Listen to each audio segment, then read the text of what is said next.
boys and girls. It's Mrs. Mounier with a Bible story for you. Today's story is about a little boy named David and 5 stones. Okay, get comfy because I'm going to tell you the story of David and Goliath.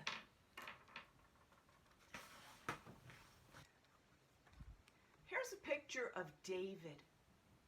And David did the great job of taking care of the sheep for his father.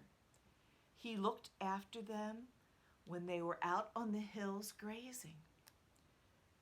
He was a very brave boy because it was his job to scare off the lions and all the other enemies, maybe bears, that would come and attack the sheep. He had to scare those animals away to keep the sheep safe. And that was his job. He always asked God for his help to do his job. Well, one day he went to the army camp. His father had asked him to go there because his brothers were soldiers at the army camp. And David took them some food. When David got there, he heard about the big battle between King Saul's men and the Philistines. Well, the Philistines had a really big army, but King Saul didn't have so many. So every day they would watch each other across the river. Saul's men on one side and the Philistines on the other side.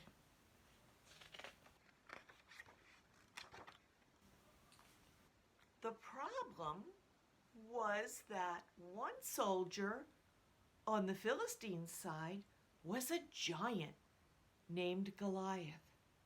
He was huge and he was very strong. He had a spear and he had a sword and he was scary. Every day Goliath would come out and stand at the edge of the river and shout across, saying, "Send me one man to fight me. It's a challenge," he yelled. One man. Just one man, and they would decide the war. But all the men on King Saul's side were afraid to fight this giant. Remember I said he was pretty scary. Well, when David heard about this, he said, "I'll fight him." And all the men said, "But you're just a little boy." And King Saul said, "I don't know." And David told him that he had fought off lions and bears with God's help.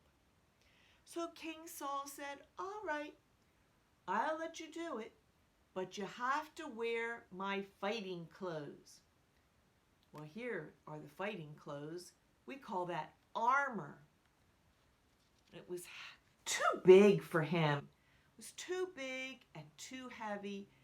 David couldn't fight a giant with all those extra heavy clothes weighing him down. So he took off the clothes and said no thank you to the king. David got ready to cross the river and to fight the giant. He stopped at the edge of the river and he picked up 5 stones. There we are with the 5 stones. Remember, I said it was about David and 5 stones? Well, he picked up 5 stones and then he waded across the river. "Come here, boy," said Goliath, "and I will kill you." Well, that's pretty scary, isn't it? But David didn't waver. He took one of the stones and he put it in his slingshot. And he swung the slingshot around his head, then let go of the stone and let it fly. He aimed it right at Goliath. And what do you think? The stone hit Goliath right in the middle of his forehead. And down went Goliath. David ran up to Goliath to see what had happened. And he realized he had killed the giant with one little stone. Well, you can imagine that the army of King Saul, they cheered David. Yay, David, what a courageous thing you've done. But the army of the Philistines, well, they turned around, scared, and they ran away.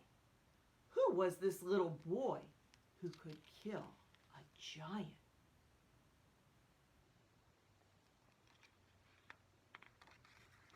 David had won the war for King Saul. The people in Israel were delighted by his victory. They danced and they sang songs to David. He was a hero. Now, boys and girls, isn't it amazing to think that one small boy and one small stone could kill a giant? But who did I leave out of the story? One small stone, one small boy, and God could kill a giant. Things that might seem small and weak and little can do amazing things when they ask God to help them. If you ask God to help you, you can do so many big jobs because you have God giving you the extra strength that you need. God loves you and He wants you to have success. He wants you to be able to conquer all those big and bad things in the world. All right, boys and girls, that's the end of my story of David and Goliath. I'll see you later, and I'll be praying for you. Goodbye.